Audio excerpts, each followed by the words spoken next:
வணக்கங்க. இது அங்காளம்மன் சத்யா வீடியோ. அங்காள பரமேஸ்வரியை பொறுத்த வரைக்குங்க அவங்க வந்து கர்மாவை பற்றி யோசிக்கவே மாட்டாங்கன்னு சொல்கிறாங்க.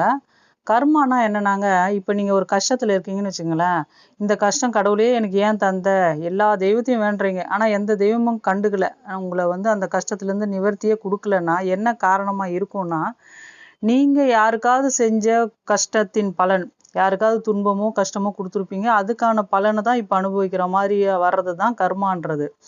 அது வந்து தெய்வங்கள் என்ன நினைப்பாங்கன்னா, நீ வந்து இந்த கர்மாவை நீ அனுபவிச்சு தான் ஆகணும் அப்படின்ற மாதிரி ஒதுங்கிடுவாங்க. ஆனா அங்காள பரமேஸ்வரியை பொறுத்த வரைக்குங்க அந்த அம்மா, கர்மா எதுவானா இருக்கட்டும், அதை பத்தி எனக்கு கவலை கிடையாது.